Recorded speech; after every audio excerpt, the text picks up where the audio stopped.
नमस्कार दर्शक बंधु ऋषिवासी बोरगढ़ फार्म को आपण मानक स्वागत। तो आपण मानक आम आउ गोटे छोट वीडियो नहीं आसी जो थे आपण देखिए आमर मलबरी केयर कोड़ा कषा चली।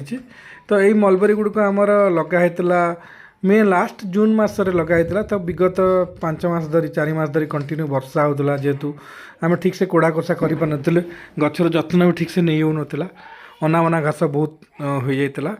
तो आम कि गच भी आम प्रथम कटिंग भी कर सारी देखो गचर ग्रोथ किंतु आम आपण मानक कही रखुचु खाली गच लगेदेले हेनी आमको तांकर प्रॉपर जत्न ना पड़ो केयर ना पड़ो सार खत ठीक समय देवा पड़ो मूल कोड़ा कषा करा पड़ो अनामना घास रखेनि। तो आमर आज लोक लगी कम चली।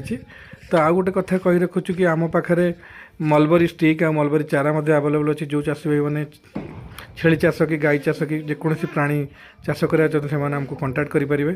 ता सहित आम पाखे रेड नापियर स्मार्ट नापियर अमेरिकन 5G अगस्टी सुबाबुल उपलब्ध अच्छी आपको कंटाक्ट करेंगे दिखाई नंबर रे।